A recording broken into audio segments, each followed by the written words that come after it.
Hi, everyone. Welcome to Athletes for Hope's first High School Leadership Academy session. I'm so happy you're here. Please turn on your camera if you're able to. I know some of you are just coming from practice, family events, all of that, but we definitely, this is a program that's all about engagement. So the more you pour into it, the more you get out of it. And so with that, we do have a packed agenda today. So I'll quickly go through a brief introduction on Athletes for Hope, who we are, a program overview. Then we'll go into an exercise that helps you discover your passion and come up with a mission statement. Then we'll go into breakout rooms. And then we will have the very amazing Katie Ledecky joining us at the very end. So a lot to cover today, but I just wanted to get started just so you get to know who I am. I'm the main program lead, the person communicating with you, and feel free to reach out to me via email, text, all of that if you have any questions or if you're not receiving any of our communication. Um, my main role at Athletes for Hope is I'm the director of athlete engagement. So I work with athletes across all levels. High school is our youngest, all the way up to professional, Olympic, Paralympic, even retired athletes. So my background is I was a basketball player as well. I played at Arizona State University and then went on to play professionally in Europe, Asia, and Australia. And just love what sports brings you. And it's just enriched my life in so many different ways. I've got to meet so many incredible people and love that I still get to be connected and involved in the sports world. With that, I also wanted to quickly introduce our amazing CEO, Jason Belinkie, is on this call. You'll get to hear from him a little bit later. Our Chief Program Officer, Chris Wittenbach, is here. And we also have Kimberly Douglas. She is our Athlete Engagement and Digital Media Intern. I also wanted to share that we have ambassadors who are on this call.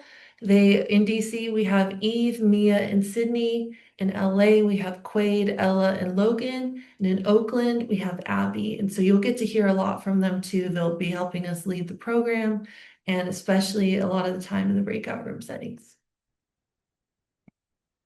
All right, let's dive into Athletes for Hope. So nearly 20 years ago, these amazing athletes who you see on the screen, some of the names you probably recognize, Tony Hawk, Muhammad Ali, Mia Hamm, incredible athletes across all sports. They all were doing amazing good in their causes, the communities that they're connected to. But they came together because they wanted to create a free service for athletes of all levels to be able to be educated and connected into giving back. So that's when Athletes for Hope was birthed. And nearly 20 years later, we are the largest athlete-led sports philanthropy organization in the United States with a lot of athletes in nearly every sport. So you could see these new leaders that we have: Stephen Curry, Katie Ledecky, Nathan Chen, Lena Deladon, and most recently, who's not pictured, USA Olympian Gabby Thomas is also our newest athlete leadership council member. Very quickly, how do we help athletes? We educate them, we connect them, and recognize the good work that they're doing. So similar to what we'll be doing throughout this program, it's really about educating athletes on ways they can give back and sharing tools, exercises, all of those things. And then we connect athletes with different organizations and causes across the country. And then lastly, we love to recognize the good work that athletes are doing in their communities. I wanted to share this quick information. Starting tomorrow is Athlete Mental Health Week, and we are partnering with a lot of the major leading athlete mental health, I should say, organizations across the country. And we're really bringing an awareness to athlete mental health and sharing tools and tips and resources and just having real conversations around it. So if this is a cause that matters to you, I really encourage you to sign up. We'll drop the link in the chat. And there's just a lot happening. So there's a lot of different ways you can get involved with that. And let us know too, if you're passionate about mental health, there's going to be a lot of exciting opportunities coming up that we would love to share with you. Next, I want to recognize and give you guys the opportunity to hear from Quade Kelly. He is one of our high school ambassadors. He was also a graduate of the program. So Quade, when you're ready, could you share a little bit about yourself and just your involvement with Athletes for Hope? Hi, everybody. I just had a water polo tournament. My game finished like 9 minutes ago. The high school leadership academy was like um, it helped me work on my initiative, the Reading Athlete, which works on literacy with athletes for performance and mental health. And with Reading Athlete, with AFH, I was able to, make connections and learn more about my service identity to further that initiative. So sorry, I'll talk more about it later, but sorry. That's all good. Thank you, Quade. So good to have you share. If we could pull the slides up, I will now quickly talk a little bit more about this program and everything yeah, so there we go.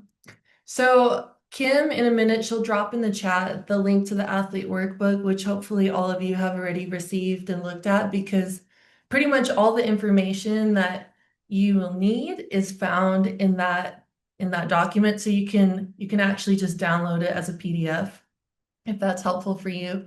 And we will be communicating with you all through emails and texts. So please know if you're not receiving that kind of stuff from us, please reach out to me. My contact info is also in the workbook. And if you're not receiving some of our emails, a lot of times it's maybe you might need to check your spam box. So check that.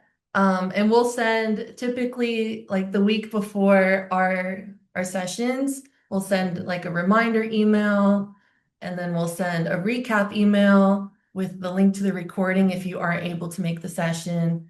And then there should be a text the day of that arrives to you. So please let me know if you're not receiving that. So as you can see, we have 4 virtual sessions, which are the first February of each month from now until June. And then June is our big graduation where we'll get to hear from you and you can share kind of your action plan, which I'll touch on that a little bit more in later sessions, but really think it's super simple. It's basically in the athlete workbook, there is a link where you just fill out this form, kind of share like what you're passionate about and the steps that you want to do to bring that to life.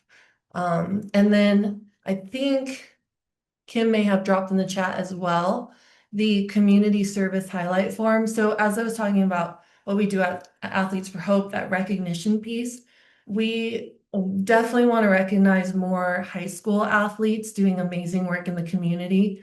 And so I know sometimes it feels weird to like talk about that kind of stuff, but we want to help share like positive news. So anytime you're doing something, whether it's a regular service opportunity or a one-off experience that you thought was a huge highlight for yourself, like please tell us about it.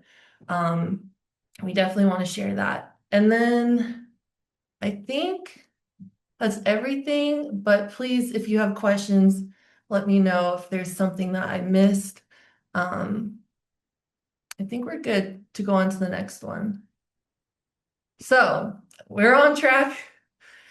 This is now where we're going to go into this exercise that hopefully will help you discover a little bit more of your passion and the steps that you want to take to bring that into life.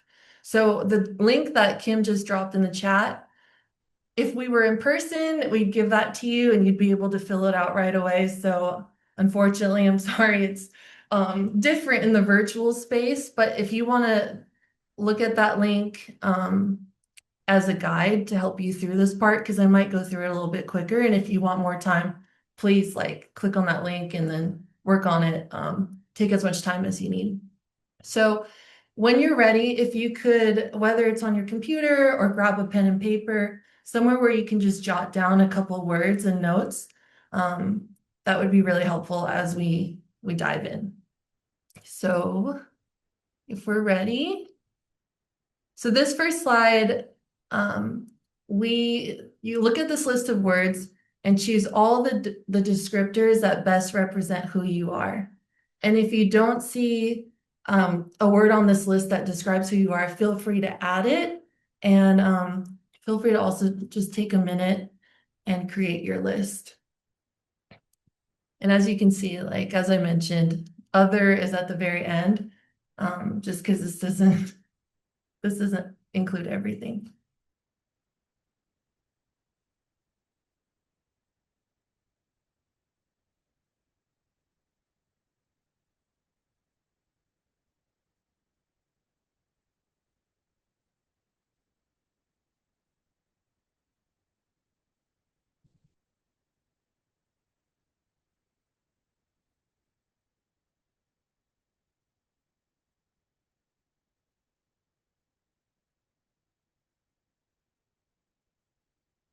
All right, so now next slide, thank you. Taking from the list of descriptors that best represent who you are, please pick the top 3 words.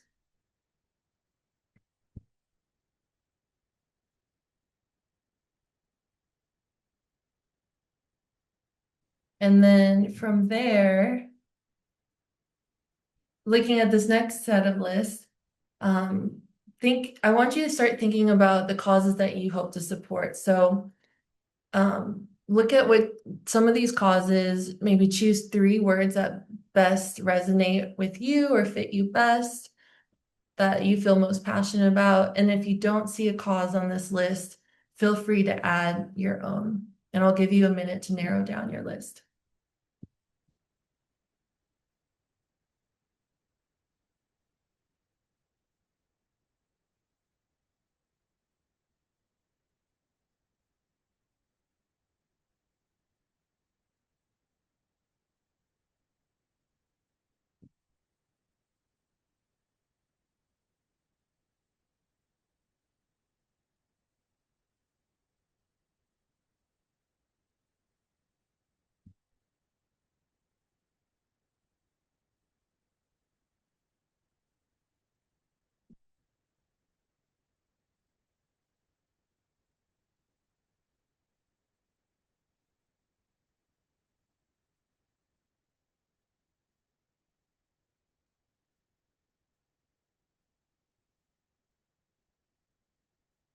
All right, once we're ready, feel free to, from your list, narrow down to just one cause.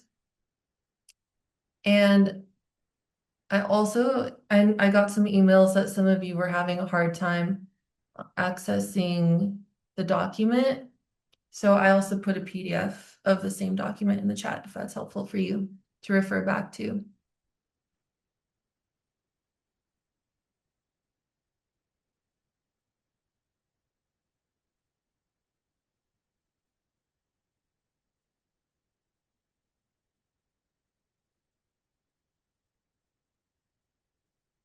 All right, can we go to the next one? So now the next step is to identify a few charitable activities that you enjoy doing. So think about like community service projects, different visits that you have done over the years that you felt were most fulfilling, and what you would like to do more of in the future.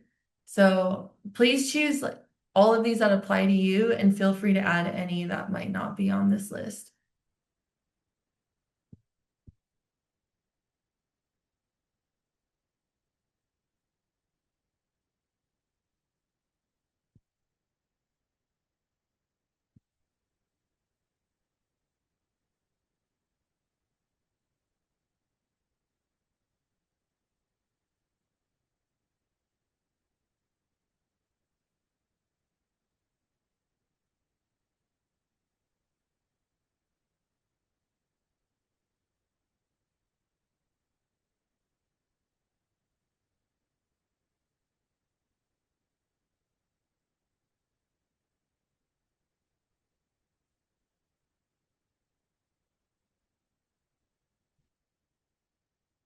All right, I know some of you might still be working on this, But for the sake of time, if you could, as you probably expected, please now choose your top two activities that you would want to focus on.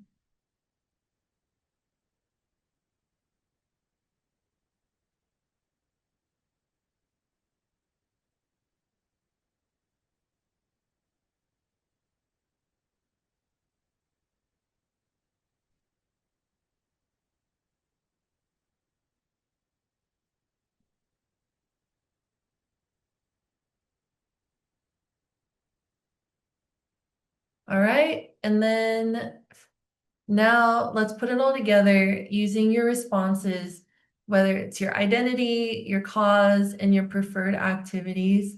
Let's take a shot at writing a personal mission statement that defines how you want to make an impact in the community. I know this can take a lot more time than the time we're going to give you tonight, so feel free to just take your time with it. And so you can see at the bottom, there's an example. And my screen is not showing the example, but you can read it on the slide. And I'll share mine. Oh, cool. Okay, so I can see it now. My mission is to use my platform as an athlete to encourage young kids to play sports through hosting free youth clinics. Um, Kind of know someone actually on this call who's doing a really good job of that, Sydney. Um, but yeah, it's personal to you. And then for me, I my mission is to use my experience as a former athlete to inspire athletes to find purpose and joy in serving others.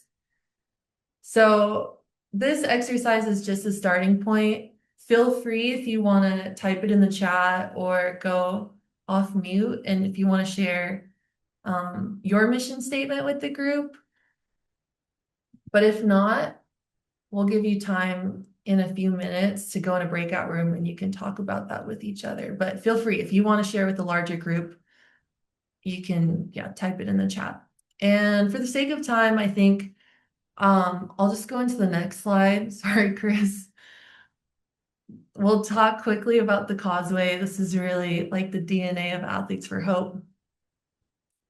And the reason why I want to do this is because a lot of times when people think about, oh, I want to make the biggest impact, they go straight to, I need to start a foundation or I need to start a nonprofit, something. And there's actually a lot of steps that you can do to make an impact before you do something like that. So we really encourage all of our athletes, even like professional Olympic athletes, to go through and view the causeway map as they would view their own, just like they would visualize their own like athletic journey. So we believe that time is just as valuable as money, and we want to make sure that it's emphasized in this visualization so that athletes can have a huge impact in the community as they give their time and their name to different causes, and that it's not a race to get to the end. So really quickly, the first step on the causeway is educate. It's all about conversations like what we're having tonight and throughout this program. And we will get to learn from each other and share new tools about how to maximize our impact. And then next at the discover stop, you start to think about the different causes and the organizations that move you and what type of activities might excite you when you think about giving back. At Connect, you are willing to go out and give your time or lend your name to one or several organizations that connect with your passions.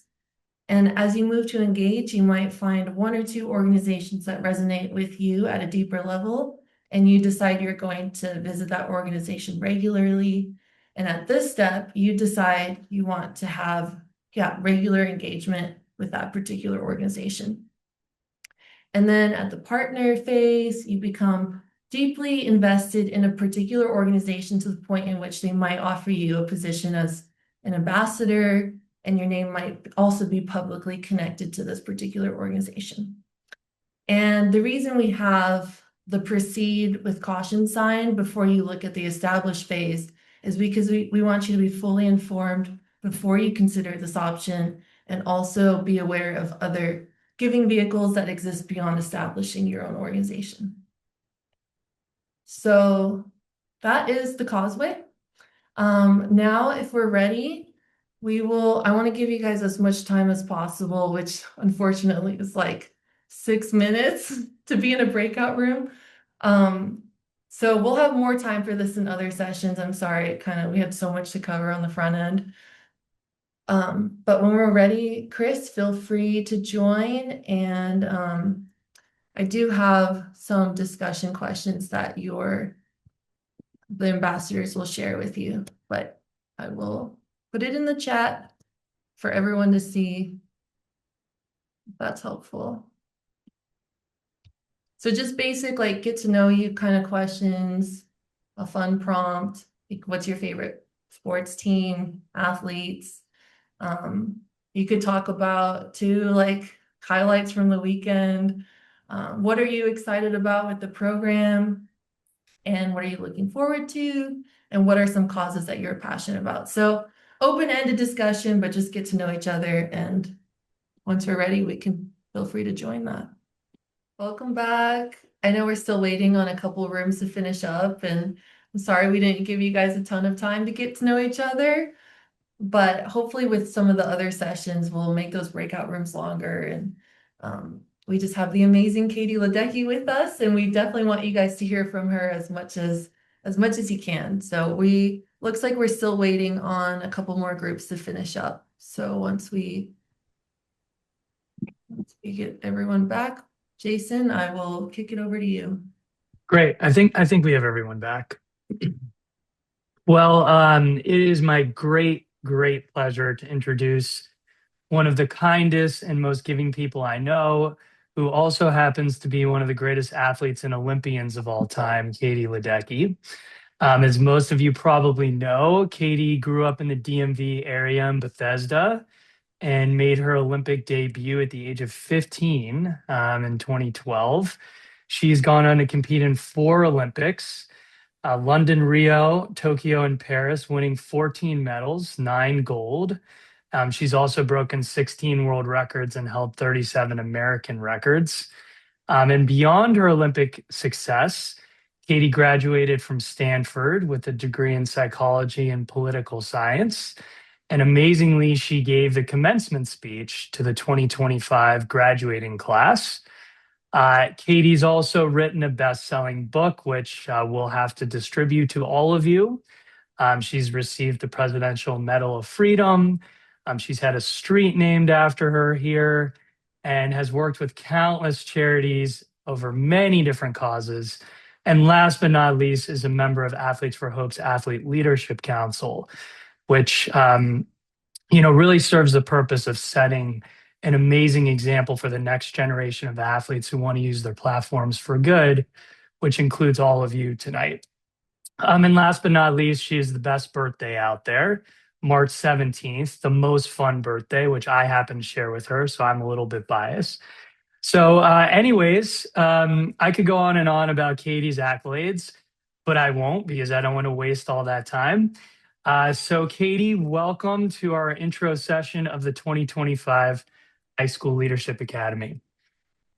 Yeah, thanks, Jason. It's great to be on here and to see so many faces here tonight. And yeah, I'm honored to be part of the Athletes for Hope Leadership Council, and it's great to be able to connect with so many great student athletes like everyone on the call tonight. So yeah, thanks. And I think I'm gonna answer some questions, and maybe the student athletes here can ask some questions as well. I don't know what the plan is exactly, but I'm excited to have some fun tonight with you all. Yep, we're going to do that. And just as Katie said, feel free, as I'm going to ask Katie a couple questions. You all should feel free to start putting questions in the chat whenever you like, and Joy will help to pop in and ask some of those so Katie can get to them. So we're just going to start real quick with, Katie, everything that you've accomplished. Just curious, how you stay motivated to keep striving for greatness in all these different facets of your life after all these years. And, as part of that, if you have any future goals that you're focused on right now. Yeah, I mean, I feel very lucky that I've been able to have a really long career in my sport.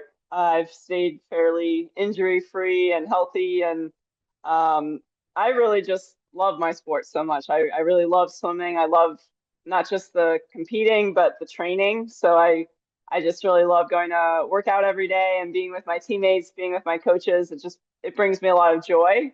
So that I think has really made the motivation piece, the goal setting piece, a lot easier just because I really love what I get to do every day. And I feel very driven to try to improve, just try to improve myself. That's what I'm trying to do every day. And I set goals for myself, and those keep me very motivated. And right now I'm working toward a lot of different things, but of course, the 2028 Olympics in Los Angeles, that's really an exciting opportunity. Not every uh, Olympic athlete gets the chance to compete on home soil. So I'm hoping to be able to compete in my fifth Olympics in a few years. And between now and then, I have some other major events, some world championships, things like that. But LA is definitely the number one goal on the horizon right now.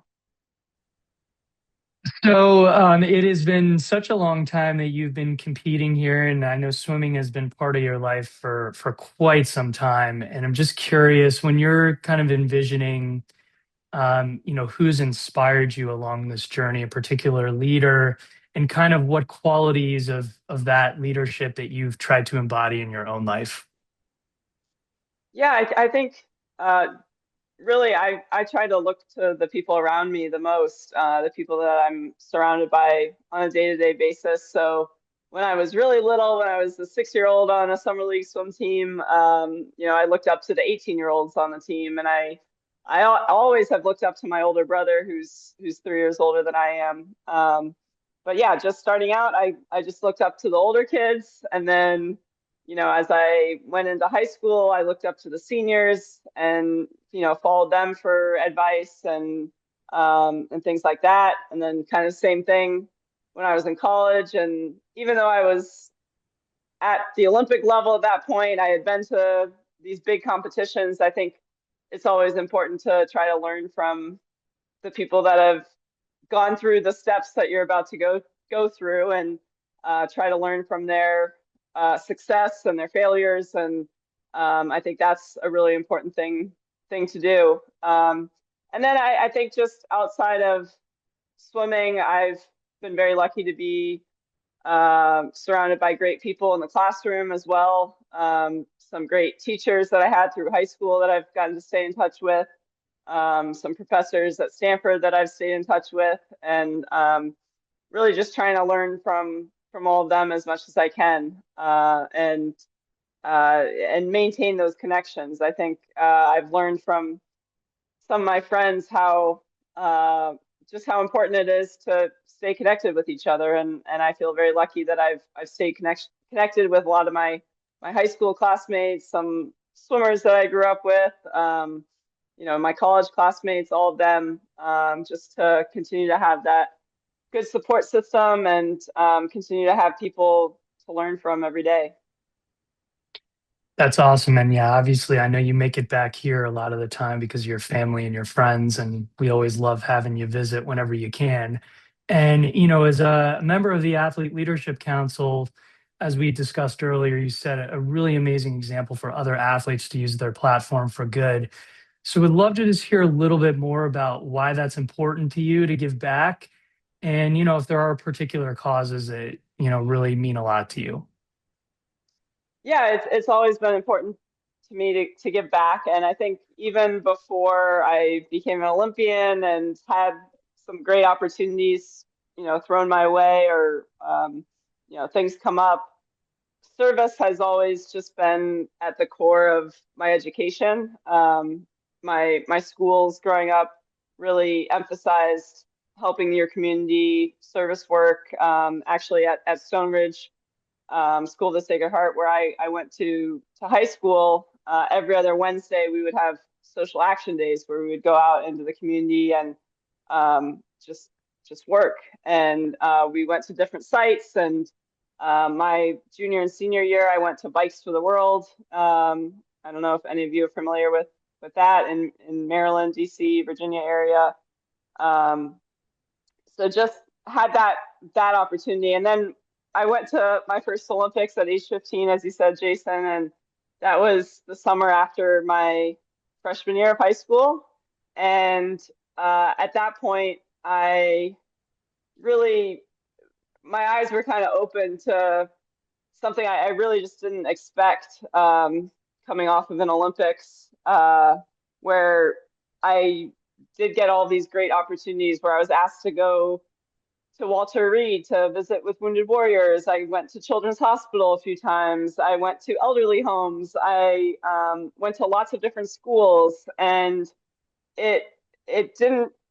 I had no idea how much just showing a gold medal could make somebody smile, and seeing that and realizing that really drove home to me, I think, the opportunity that I was going to have for the rest of my life, really. Not even knowing that I would go on to go to more Olympics or win more gold medals, but just having that one gold medal, having that ability to light up someone's face, it was just so eye-opening to me. And so whenever I have gotten these opportunities to go to different places and give back, I really enjoy those moments when you can feel like you're making an impact, make somebody's day a little bit brighter.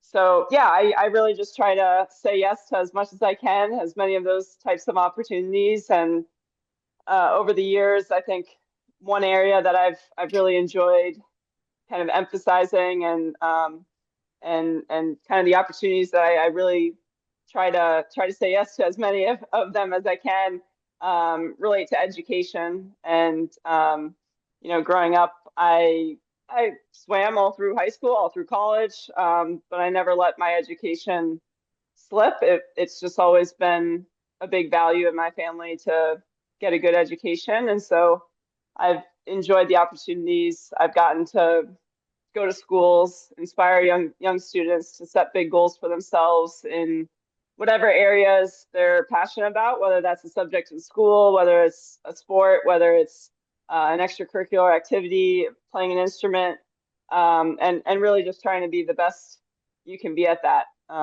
So I've done a lot of that. I've done some advocating for STEM education, science, technology, engineering, math skills, super important today. I think every career moving forward, you've got to have some of those skills. So just trying to provide some great opportunities for kids to learn and teachers to provide that for their students. I've really enjoyed those opportunities. We've really appreciated, the many opportunities that you've said yes to over the years, and obviously tonight is one of those. And we have over 40 high school athletes on here that obviously are very excited to meet you, and I'm going to open it up to them shortly. By the way, if you have any other questions, please put it in the chat. But just to kind of wrap up my initial questions, I'm just curious, when you look back at your high school days, if you'd offer any advice to yourself, what do you think you would say? Uh, well, I mean, I think just enjoy it. I think each phase of life has different opportunities, and I'm sure many of you feel very connected with your classmates, and whether you're a freshman or whether you're a senior, you're not. I'm sorry to admit to all of you, you're not going to be with those same people for very long. 4 years goes by very quickly. So um, I guess I would encourage all of you, as I kind of said earlier, to try to stay in touch with your high school friends and stay connected with your friends, your teachers from high school, maybe your coaches that have made an impact on you. Try to stay in touch with them through college and even beyond, because you're forming great relationships now, and I think it's important to try not to lose those. Yeah, I agree. A lot of my best friends still keep in touch with from high school, and fortunately, a lot of them have stayed here or moved back. So there is a great question in the chat, and if more come, Joy, I may ask you to help out. But Lucia said, "My goal is to continue advocating for mental health. I was wondering how you deal with external forces, mainly dealing with loss of confidence due to coaches, results, etc." Yeah, it's a great question, and Lucia, it's a really important thing to be advocating for, and I commend you for doing that. I think it's I think it's something where everyone is different, right? And everyone manages expectations differently. Everyone manages relationships with their coaches differently, relationships with their teammates, performance, whether you're performing well or performing poorly, that can have an impact on how you feel about yourself. So I think for me, over the years, I think the important thing has just been to have good people around me to communicate with. And that can be coaches or teammates. I think, family members. So I've never been afraid to tell my mom or my brother or my dad, I had a bad practice today. I'm feeling a little down.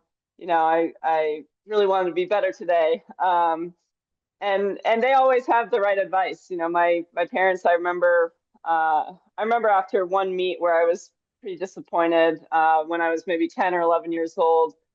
My parents really encouraged me to just go sit down with my coach and talk about how I can get better, how I can get better in practice so that that doesn't happen again in the meet. So I think just finding what works for you and finding who your people are that you can rely on and talk to when you're a little disappointed with how you're performing or if you're not feeling confident enough. I think, yeah, just finding those people, I think that's the number one thing. Yeah, that is so important. And you're right. A lot of the time, I think people don't necessarily have the confidence to do that. They feel like they're showing weakness potentially. And if they are willing to kind of open up a little bit, it's amazing how much more supported you feel. Another question here is about, learning how to be an athlete as well as being a student. So, Gray asks, what would you say to athletes who are struggling with balancing those two things? Yeah, balance is the key word there. And it takes time. It takes time to figure out the balance and figure out how to balance school, your sport, social life, all those different activities that you might want to do on top of those things. And I think you just have to kind of listen to your heart. And again, even going back to the last question, finding the people around you that can support you in all those different things and support you and trying to find that balance. For me, through high school, I really learned how to balance swimming and school and occasionally I would have to miss a couple of days of school because I had a swim meet that I had to travel to. And so just learning how to communicate with my teachers ahead of time was really important. And then I think you all have to understand that sometimes you have to make sacrifices. And I think, sacrifice is a loaded word. I mean, for me, I don't think I ever saw it as a sacrifice when I had to choose one thing over the other if I knew that it was going to help me achieve my goal. So if I knew that I had a swim meet coming up in, a week and a half or 2 weeks that I was going to be traveling for, I was going to miss a couple of days of school. I knew that I had to hunker down over the weekend and get ahead on my schoolwork, get ready for that quiz and that exam that I had that week. And maybe that meant I couldn't go to a birthday party or hang out with my friends that weekend. But it was important enough to me that I had to do it. And I think one thing that I feel very lucky about is that my friends came to really understand how much effort I put into my sport and how much I really cared about it. And I feel very lucky. I totally understand this isn't always the case, but they were very supportive of it, and they just, they wanted to cheer me on and be there for me. And what I found really beautiful and nice, and when I think back on it, it's really neat to think about how they would always still invite me to things, even after I had to say no to this weekend and no to that the following weekend. They would still keep inviting me, and I think that showed me who my true friends were, and showed me that I had so much support, and that I had these people that recognized that I have big goals. I recognize that they have goals and the various things they're doing, and I'm going to in turn support them. So I think, again, just relying on the people around you to help you find that balance, help you find that support, will make things a little bit easier. Love that. Oh, we're seeing a lot of questions about kind of mental health and staying motivated. And I'm just curious along those lines. Obviously, you have dealt with such high pressure situations like all the time. And I'm just curious. I mean, it never looks like you're that phased when you're going through this stuff, even though we know it's so high pressure. How, like, what techniques do you use? Like, any advice that you would give? Because you have all high school athletes here, right, who are playing different sports, but are all going through similar things. Would love to hear any insight you have to share on that. Yeah, I think, once you achieve a certain level of success, you start getting expectations from other people. And I think what I always try to keep in mind is that my goals are the only ones that matter. These other people's goals for me, like journalists or commentators or commenters online, things like that.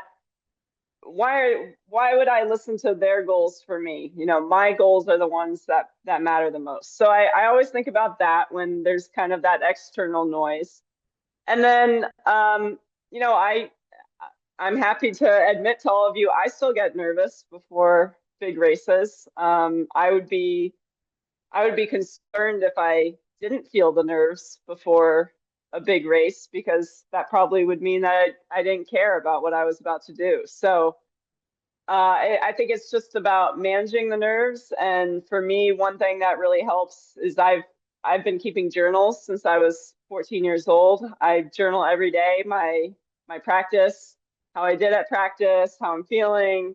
It's kind of changed over the years exactly what I write down, but it's something that I can look back on before a big race, and I can look at all the great workouts I've done over the last year, the last few months, the last few weeks, and that always gives me a lot of confidence behind the blocks before I'm about to race. So that might be one thing for some of you to consider. Just writing down, maybe it's not even every day, but write down whenever you have a really great day, and then keep it all in one place. And when you're feeling nervous before a big game or a big race or something like that, you can look at that piece of paper or that journal and remind yourself that you've put in plenty of good work. And even with nerves, you should still feel some confidence and feel ready to perform. Speaking of nerves, we just got a question about how you balance the feeling of excitement and nervousness before a big race. Yeah, I think I think it's just kind of recognizing the signs of nervousness and excitement. I mean, I think many of you that are have probably been doing your sport for a while now, you can probably tell or probably know going into a big game or a big race or competition, you can kind of anticipate what those nerves are going to feel like. Some people get goosebumps, some people's stomach starts to churn, some people can't sleep the night before, whatever it is for you. So I think trying to anticipate things will help calm you down also. And then I think kind of trying to turn those nerves into excitement is the key. Recognizing again that you have nerves because you care about what you're about to do, and that should excite you also. So Yeah, I don't know if I have one trick. I would say sticking to a routine is always helpful. Maybe a warm-up routine or a favorite meal before you're about to compete. Trying to keep things simple and have some things that you're very familiar with going into it. I think that can help calm the nerves and help turn that into excitement. Love that. So we have another question here for young people who want to give back but don't have a big platform yet. This is from Jeremiah. He asks, what's the best way to start making an impact locally? Yeah, that's a great question and kind of like I talked about earlier. I mean, in high school, that's where I really learned that you can make a big difference locally. Um, you don't have to travel halfway across the world to make an impact, or you don't have to be competing on the highest stage to make an impact. I think the best place to start is really just within your own school or within your own team. Um, look out for somebody that's younger than you or somebody that's a rookie on your team. That's a great start. Just trying to make them feel welcome, make them feel comfortable.